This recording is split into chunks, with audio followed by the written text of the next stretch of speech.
تیرا نام خواجہ معین الدین، تیرا نام خواجہ معین الدین، تیرا نام خواجہ معین الدین، تو رسول پاک کی یاد ہے، تیری شان خواجہ خواجگاہ، تیری شان خواجہ الذين آمنوا اتقوا الله وكونوا مع الصادقين.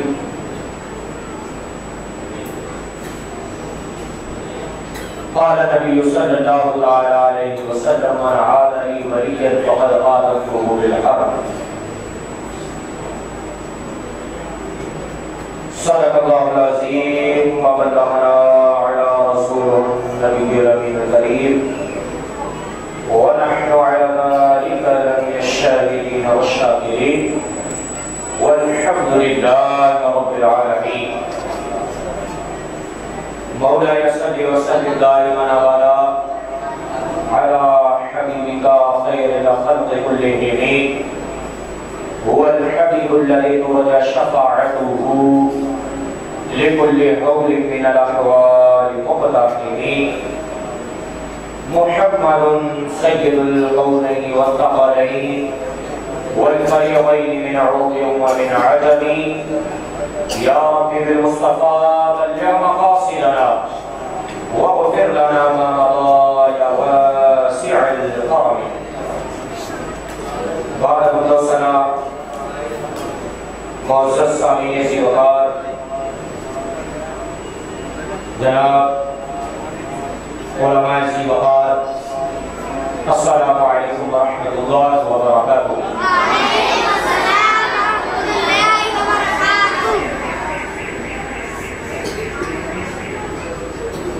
الحمدللہ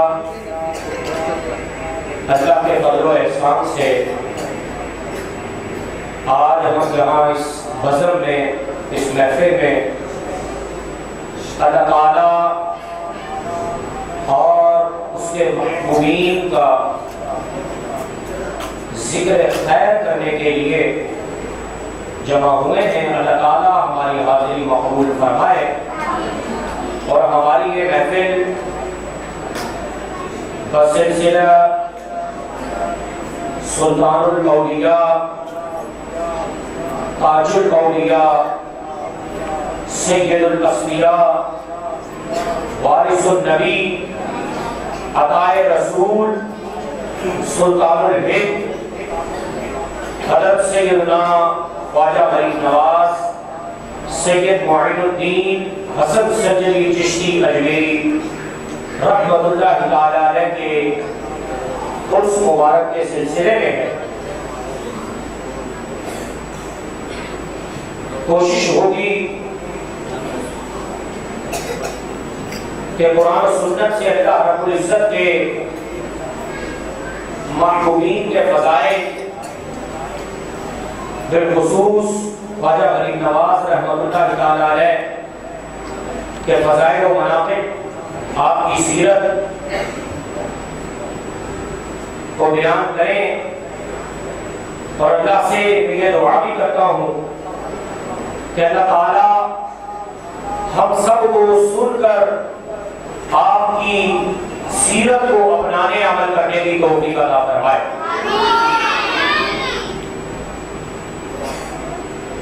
سامعین سی وقار، اللہ تعالیٰ نے قرآن کریم میں ارشاد فرمایا: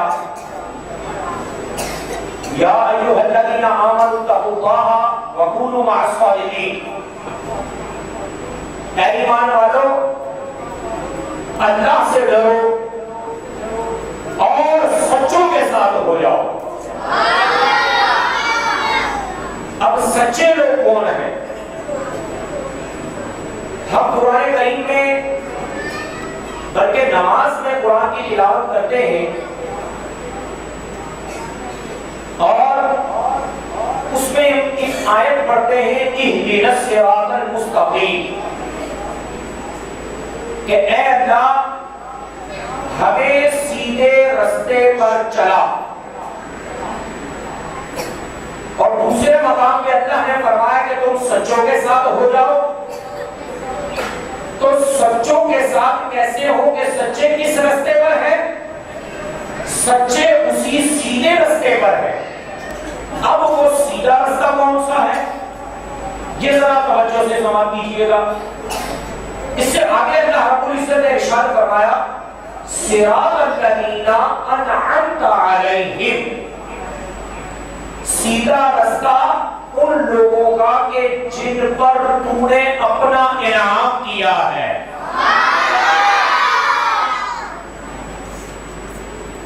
اب اللہ رب العزت نے اپنے بندوں پر کیا انعام کیا؟ تو آئیے قرآن کی تیسری آیت لیتے ہیں۔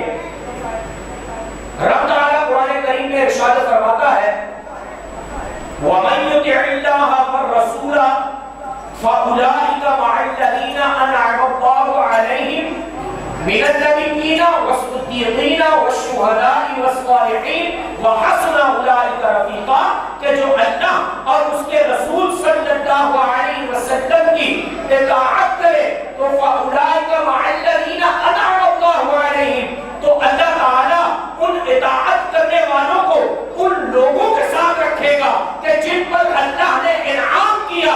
تو اللہ نے کن لوگوں پر انعام کیا؟ اللہ تعالیٰ نے قرآن میں فرما دیا من النبیین والصدیقین والشہداء والصالحین، کہ جو اللہ کے انبیاء ہیں اللہ نے ان پر انعام کیا ہے، جو اللہ رب العزت کے راستے میں وہ جو شہید ہو گئے، جہاد کرتے ہوئے اپنی جانوں کا نذرانہ پیش کر دیا، وہ اللہ کے انعام یافتہ لوگ ہیں۔ اور جو اللہ کے راستے میں اپنی زندگیوں کو مار دیا، جو نیک اور صالحین بندے ہیں، وہ اللہ کے انعام یافتہ لوگ ہیں۔ اور جو صدیقین ہیں وہ اللہ کے انعام یافتہ لوگ ہیں۔ تو معلوم یہ ہوا کہ اللہ کے جو انعام یافتہ لوگ ہیں وہ اللہ کے انبیاء ہیں، وہ صدیقین ہیں، وہ شہداء ہیں، وہ صالحین ہیں۔ ان تمام پر اللہ نے اپنا انعام کیا، اپنا فضل کیا، اپنا کرم کیا۔ اور ہم رب تعالیٰ سے یہی دعا کرتے ہیں کہ اے اللہ ہمیں ان کے راستے پر چلانا جن پر تو نے انعام کیا ہے۔ تو ہم آج جن کی محفل سجائے بیٹھے ہیں، خواجہ غریب نواز رحمت اللہ تعالیٰ علیہ، یہ انہی لوگوں میں سے ہے کہ جن پر اللہ نے اپنا فضل و انعام کر دیا ہے۔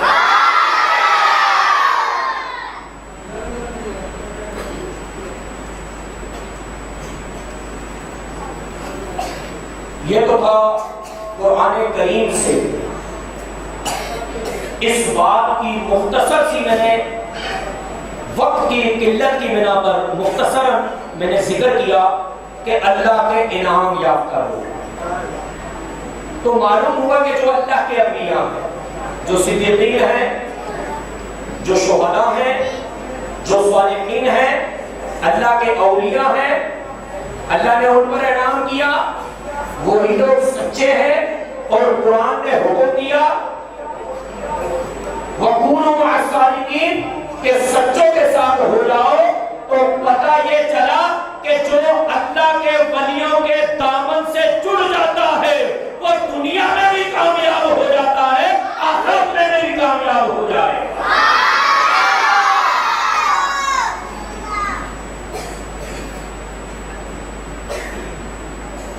حضرت سیدنا خواجہ غریب نواز سید معین الدین حسن سنجری چشتی اجمیری رحمۃ اللہ تعالیٰ علیہ، آپ 537 ہجری کا مطابق 1142 عیسوی میں سجستان، یہ ایک شہر کا نام ہے، وہاں آپ کی ولادت ہوئی۔ نجیب الطرفین ہے، والد کی طرف سے بھی سید ہیں اور والدہ کی طرف سے بھی سید ہیں۔ اور آپ کا اسم گرامی حسن سنجری ہے،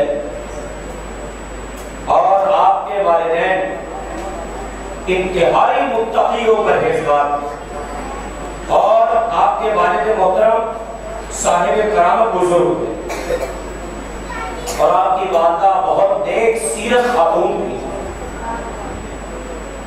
اور جب آپ کی عمر 15 برس ہوئی تو آپ کے والد محترم اور رضائے الہی وصال فرما گئے اور وراثت میں ایک باغ اور ایک پنچکی آپ نے چھوڑی. اب دیکھیے 15 سال کی عمر اس میں آپ کے والد کے سائے سے محروم ہو گئے.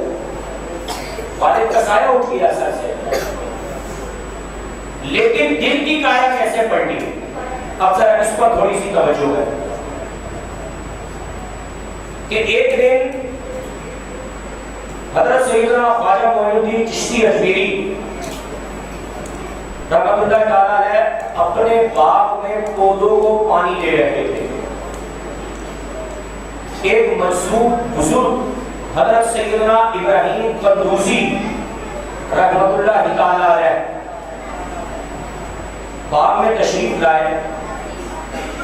جیسے ہی سیدنا خواجہ معین الدین چشتی علیہ رحمہ نے ان بزرگ کو دیکھا, اگر آپ توجہ رکھیے گا, جیسے ہی ان بزرگ کو دیکھا تو نہایت ہی ادب و احترام کے ساتھ انہوں نے پودوں کو پانی دینا چھوڑا اور ان بزرگ کے قریب گئے اور جا کر ان کی دستبوسی کی, ان کے ہاتھ چومے اور ادب کے ساتھ ان کو لے کر آئے.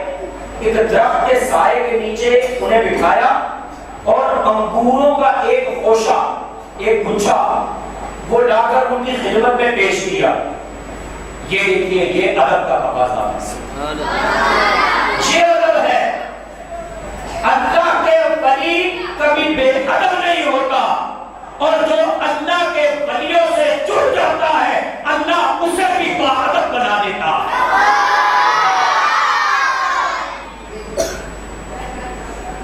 آپ نے جب وہ پوچھا کیا تو انہوں نے کھایا. ان کے پاس ایک روٹی کا ٹکڑا, انہوں نے ایسا کیا, دل میں یہ آیا کہ اتنا پیارا بچہ ہے, اتنی خدمت کر رہا ہے, اچھے گھرانے کا ہے, والدین کی اچھی تربیت ہے, باادب بچہ ہے.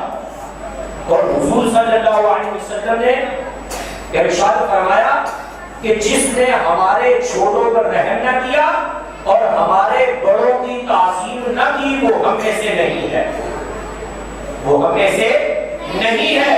تو معلوم ہوا کہ اپنے سے چھوٹوں پر رحم شفقت سے پیش آنا چاہیے اور اپنے بڑوں کی تعظیم کریں. وہ بڑے چاہے آپ کے استاد ہو, چاہے والدین ہو, بڑے بھائی ہو, ماموں ہو, تایا ہو, پھپھو ہو, کوئی بھی آپ سے بڑا ہے, چاہے انجان ہی آدمی کیوں نہ ہو, آپ سے عمر میں بڑا ہے تو تقاضا یہ ہے کہ آپ ان سے ادب کے ساتھ پیش آئیں. ہمیں یہ اسلام یہ سبق دیتا ہے, اسلام ہمیں ادب کا درس دیتا ہے, ادب کا سبق دیتا ہے, ادب کی تعلیم دیتا ہے.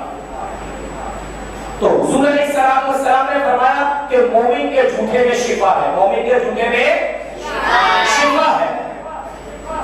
حضرت ابراہیم قندوزی رحمۃ اللہ تعالیٰ ہے, انہوں نے وہ روٹی کا ٹکڑا دیا اور اپنے منہ میں رکھا, تھوڑا سا چبایا اور چبا کر حضرت حسن سجری علیہ رحمہ انہیں اپنے قریب بلایا اور فرمایا کہ یہ کھا لو. انہوں نے وہ ٹکڑا دیا اور سنت مصطفیٰ علیہ السلام سمجھ کر کھا لیا کہ مومن کے جھوٹے میں شفا ہے.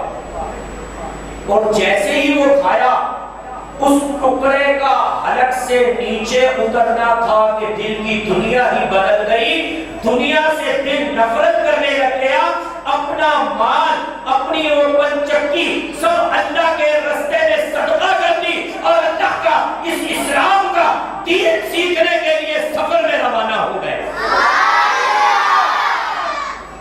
اور یہاں آپ کو ایک بڑی عجیب بات بتاؤں, خواجہ غریب نواز رحمۃ اللہ تعالیٰ علیہ آپ نے 92 سال عمر پائی. کتنی؟ 92 سال عمر پائی اور 92 سال میں سے 72 سال آپ اللہ کے دین میں رہے, اللہ کے راستے میں رہے. اور پھر حضرت خواجہ غریب نواز رحمۃ اللہ تعالیٰ علیہ آپ نے جب سفر شروع کیا سمرقند میں, بخارا میں, اور دیگر بہت سارے شہروں میں آپ نے رفت سفر باندھا اور علم دین حاصل کرنے کے لیے علماء کرام کے روزانہ ہو کر بیٹھے، اور پھر آپ کے دل میں ایک شوق یہ پیدا ہوا کہ مرشد کامل کی ضرورت ہے، ایسا مرشد کہ جو میرا ہاتھ پکڑ کر مجھے جنت میں لے جا سکے۔ جب درگیر محکم کی، ایک در کو پکڑ لو مضبوطی کے ساتھ پکڑ لو، اور پھر آپ نے یہ تمام معرفت کے مناسب طے کرتے ہوئے، باطنی علوم سے فیضیاب ہوتے ہوئے، حضرت خواجہ عثمان ہارونی رحمت اللہ تعالی علیہ آپ کی بارگاہ میں حاضر ہوئے، اب مرید ہوئے، بیعت ہونے کی خواہش ظاہر کی۔ آپ کے مرشد کریم نے فرمایا توجہ رکھیے گا، بڑی پتے کی بات بتا رہا ہوں۔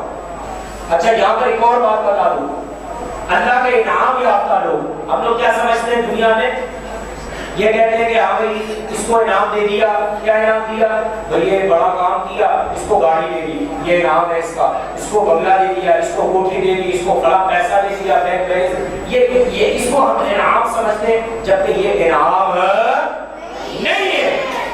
اصل انعام کیا ہے؟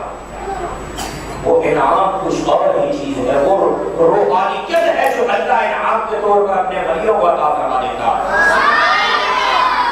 اب ذرا اللہ کا انعام دیکھیں، کیا انعام دیا رب تعالیٰ نے اپنے صالحین بندوں کو، اپنے صدیقین بندوں کو رب تعالیٰ نے کیا انعام دیا۔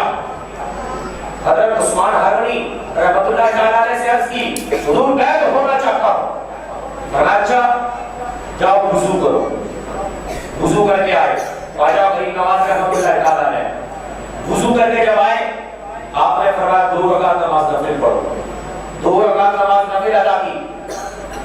آپ نے فرمایا اب ایسا کرو کہ 12,000 مرتبہ سورۃ الاخلاص پڑھو، 12,000 مرتبہ سورۃ الاخلاص پڑھو۔ حضرت خواجہ غریب نواز رحمت اللہ تعالیٰ علیہ نے 12,000 مرتبہ سورۃ الاخلاص پڑھی، پھر بسم اللہ الرحمن الرحیم ایک طویل، ایک بڑی تعداد میں پڑھنے کا حکم دیا۔ آپ نے بسم اللہ الرحمن الرحیم کا ورد کیا، پھر آپ نے فرمایا کہ اے حسن اب آسمان کی طرف دیکھو۔ آسمان کو دیکھا، نگاہ تو آئی، اللہ اکبر کبیرہ۔ حضرت عثمان ہارونی رحمت اللہ تعالی علیہ فرماتے ہیں کہ اے میرے مرید، اے حسن تم اوپر آسمانوں میں کیا دیکھ رہے ہو، تمہیں کیا نظر آ رہا ہے؟ اللہ اکبر کبیرہ۔ حضرت خواجہ صاحب فرماتے ہیں کہ حضور آسمانوں سے اوپر جو کچھ بھی ہے وہ سب کچھ مجھے دکھائی دے رہا ہے۔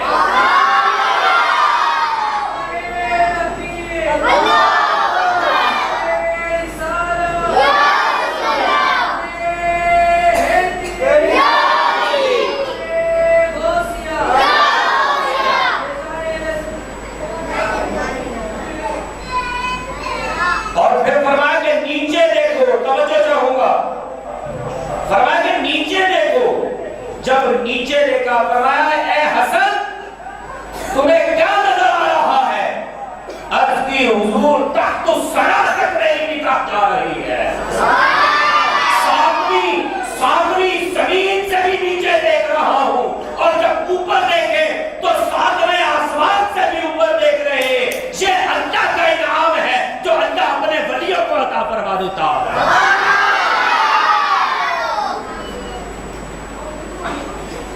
اور پھر دیکھیں آپ کے مرشد کریم آپ کے ساتھ انہوں نے بے شمار حج کیے، کئی حج کیے۔ ایک بار حج کے موقع پر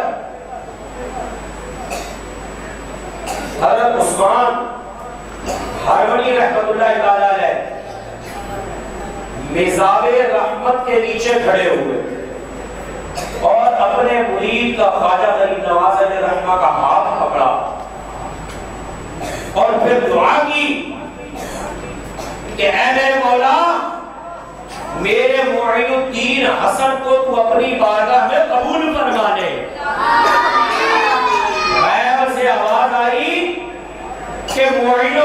ہمارا دوست ہے، ہم نے اسے قبول کر لیا ہے۔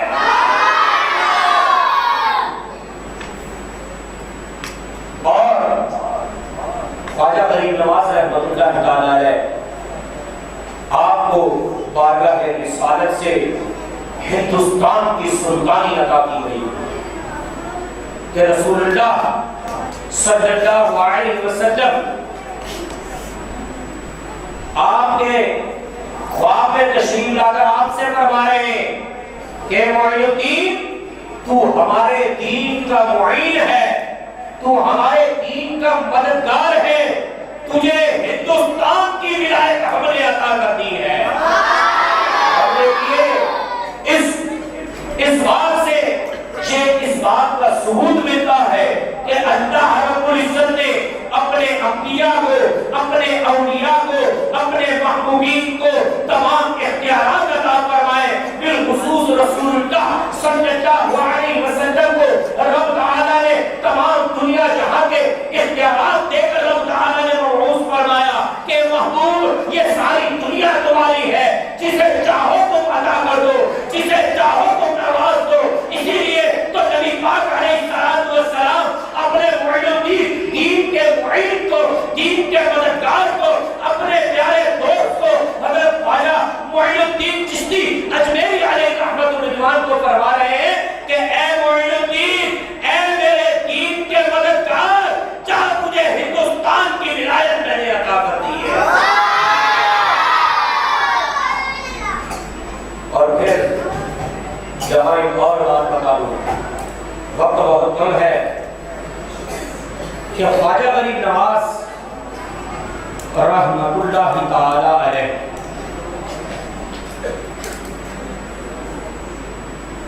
آپ کو غریب نواز کیوں کہا جاتا ہے؟ اس کی دو وجہ ہے۔ پہلی وجہ تو یہ ہے کہ آپ غریبوں سے بہت محبت کیا کرتے ہیں، اور دوسرا یہ کہ غریبوں کا کوئی کام ہوتا، کوئی حاجت ہوتی یا کوئی بھی آپ کے در پہ آ جاتا تو کبھی خالی دامن نہیں لے کر جاتا، جو خالی دامن لے کر آتا آپ دامن کو بھر کر روانہ فرمایا کرتے ہیں۔ یہ اللہ کا انعام ہے، یہ رب تعالیٰ کا انعام ہے اپنے ولیوں پہ، اپنے صالحین بندوں پر، یہ انعام ہے در حقیقت ہے۔ ایک عورت آئی آپ کی بارگاہ میں، آ کر کہنے لگی کہ خواجہ حضور، میرے بیٹے کو بلا وجہ بغیر کسی گناہ کے پھانسی پر لٹکا دیا گیا، اسے قتل کر دیا گیا، یہ اس کی لاش رکھی ہے،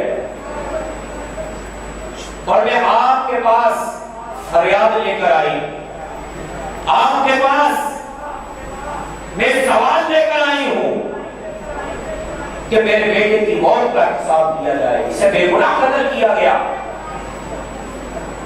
آپ کھڑے ہوئے اس لاش کے قریب آئے اور آپ نے فرمایا، اس کا نام لے کر فرمایا کہ اگر تو واقعی بے گناہ ہے تو میں تجھے اللہ کے حکم سے کہتا ہوں کہ تو کھڑا ہو جا۔ اللہ اکبر کبیرہ۔ آپ کا یہ فرمانا تھا کہ اس جان میں خود میں حرکت پیدا ہوئی اور وہ فوراً کھڑا ہوا اور اپنی ماں کے ساتھ وہ چلنے لگا۔ یہ اللہ کے ولی ہوتے ہیں کہ جن پر اللہ اپنا انعام کر دیتا ہے کہ سوال ان کی ہوتی ہے، کلام رب کا ہوتا ہے۔ میرے محبوب علیہ السلام ارشاد فرماتے ہیں کہ رب تعالیٰ فرماتا ہے کہ بندہ میرے فرائض ادا کرتا ہے، میں اسے اپنا محبوب بناتا ہوں، وہ نوافل پر کثرت کرتا ہے، میں اس سے محبت کرتا ہوں، جب اس سے محبت کرتا ہوں تو میں اپنا بندہ بنا لیتا ہوں، جب اپنا بندہ بنا لیتا ہوں تو میں اس کی آنکھیں بن جاتا ہوں، جس سے وہ دیکھتا ہے میں اس کے ہاتھ بن جاتا ہوں، جس سے وہ پکڑتا ہے میں اس کے پاؤں بن جاتا ہوں، جس سے وہ چلتا ہے میں اس کی ایک زبان بن جاتا ہوں، جس سے وہ بولتا ہے۔ اللہ اکبر کبیرہ۔ کوئی یہ نہ سمجھے، کوئی یہ نہ سمجھے کہ اللہ رب العزت کی ذات اس بندے میں حلول کر جاتی ہے، نہیں نہیں، بلکہ بولنا بندے کا ہوتا ہے،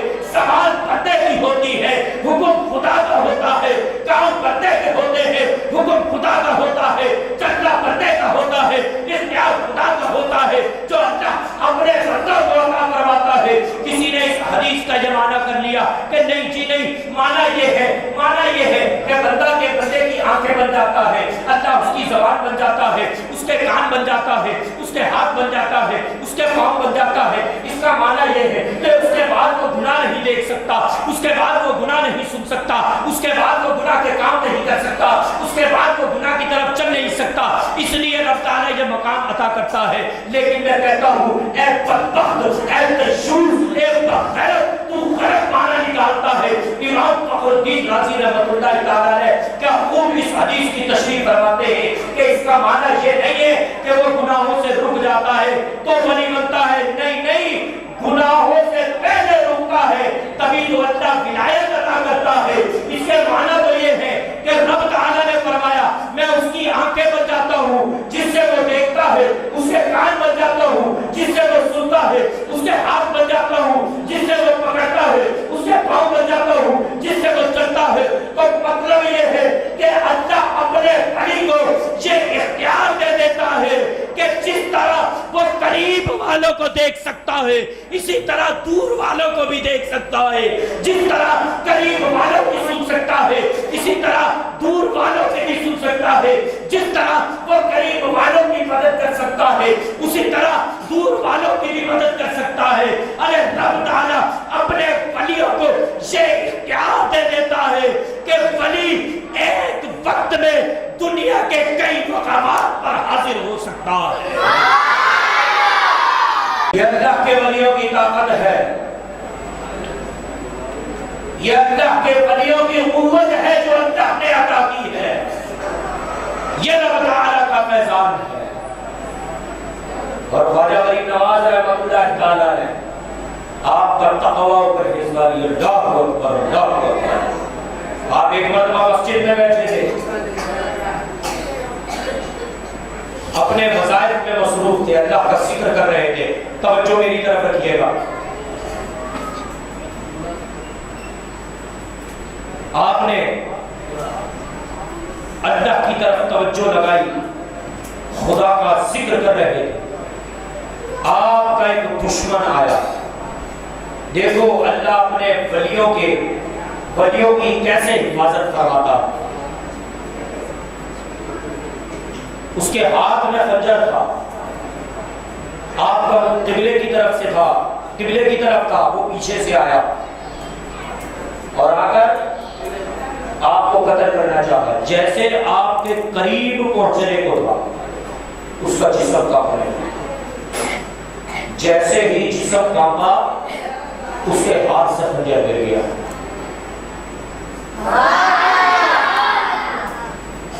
اللہ کے ولی کی ہیبت اس پر طاری ہو گئی، اور جیسے ہی خنجر اس کا گرا تو پھر اس نے کیا کیا، اس نے وہ خنجر اٹھایا اور آپ کے پاس لے کر گیا۔ اس نے وہ خنجر اٹھا کر آپ کے قریب لے جانے لگا تو آپ نے مڑ کے دیکھا نہیں، بلکہ فرمایا کہ تم جو کام کرنے آئے تھے وہ کر لو، جو کام تم کرنے آئے تھے وہ کر گزرو، ہمیں فکر نہیں۔ ارے ہم جن کی شان میں لگے ہوئے ہیں وہی ہماری حفاظت کرنے والا۔ اس نے وہ خنجر اٹھایا، آپ کے پاس لے کر آیا اور آپ کے ہاتھ میں رکھا، کہا حضور اب آپ مجھے قتل کر دیں۔ آپ نے اس خنجر کو لیا اور سائڈ میں رکھا، اور دیکھیے تقویٰ اور محبت کا عالم دیکھیں، اللہ اکبر کبیرہ۔ آپ کھڑے ہوئے اور اس شخص کو آپ نے ہاتھوں سے کندھوں سے پکڑا اور اپنے سینے کے ساتھ لگا کر محبت کرتا۔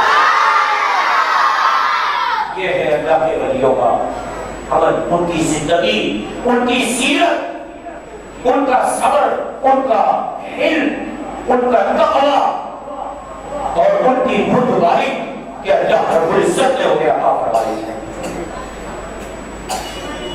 اور آپ نے ایک وقت میں 90 لاکھ لوگوں کو آپ نے مسلمان کیا، کلمہ پڑھا تھا۔ 90 لاکھ افراد۔ رسول اللہ علیہ وسلم۔ آپ ایک مرتبہ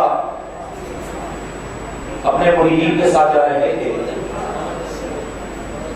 دیکھا کہ 5 یا 6 افراد ایک آگ جلائی ہوئی ہے پوجا کر رہے ہیں، عبادت کر رہے ہیں، آپ رک گئے. آپ نے فرمایا کہ تم یہ کیا کر رہے ہو؟ کہا کہ ہم عبادت کر رہے ہیں. آپ کیوں عبادت کر رہے ہو؟ کہا یہ ہمارا خدا ہے. آپ نے پھر اسے اسلام کی دعوت دی. کہا نہیں، آگ ہمارا خدا. آپ نے کہا اچھا تمہارا خدا ہے جو تمہارے ساتھ لڑائی کرتا ہوگا، تو ایسا کرو کہ تم اپنا ہاتھ اس آگ میں ڈال دو. اگر یہ تمہارا خدا ہوگا تو تمہیں نہیں جلائے گا. میری بات سمجھ میں آ رہی؟ تمہارا خدا ہوگا تو تمہیں کچھ بھی نہیں کرے گا. کہا نہیں، اس کی تو خاصیت ہی جلانا ہے. کہا اچھا آپ کہتے ہو تو اگر خواجہ صاحب نے فرمایا، ان لوگوں نے کہا کہ اچھا آپ ایسا ہمیں ہاتھ ڈالنے کا کہتے ہیں، آپ اس میں ہاتھ ڈالیں، اگر یہ آگ آپ کو نہ جلائے تو ہم آپ پہ ایمان کلمہ پڑھ کر مسلمان ہو جائیں گے. آپ نے فرمایا کہ تم میرے ہاتھ کی جسم کی بات کرتے ہو. اگر میں اپنے جوتے کو حکم دوں کہ میرا جوتا آگ میں چلا جائے اور وہ چلا جائے اور آگ اس جوتے کو نہ جلائے، کیا تم ایمان لے آؤ گے؟ انہوں نے کہا کہ ہم ایمان لے آئیں گے. اللہ اکبر کبیرہ. آپ نے جوتے کو حکم دیا، صرف اشارہ کیا، زبان سے کچھ نہ کہا. آپ نے اشارہ کیا، جوتا اپنی جگہ سے ہلا، آگ میں گیا. جیسے ہی آگ میں پہنچا، غیب سے آواز آئی کہ اے آگ تو ٹھنڈی ہو جا. تجھے معلوم نہیں کہ میرے بندے کے قدموں سے مس کیا ہوا جوتا تیرے پاس آیا ہے. اللہ اکبر کبیرہ. یہ آواز ان کافروں نے بھی سنی. اس آواز کا سننا تھا، اس آواز کا سننا تھا کہ وہ 6 افراد کھڑے ہوئے آپ کے قدموں میں گر گئے اور آپ کے دستے مبارک پر دست رکھ کے کلمہ پڑھ کے مسلمان ہو گئے. میرے دوستو، یہ ہے خواجہ فرید نواز رحمۃ اللہ تعالیٰ علیہ، اللہ کے کامل ولی. اللہ رب العزت سے دعا ہے کہ مالک ذوالجلال ہم سب کو ان کی سیرت اپنانے اور رب تعالیٰ ان کے نقش قدم پر چلنے کی توفیق عطا فرمائے. وما علینا الا البلاغ.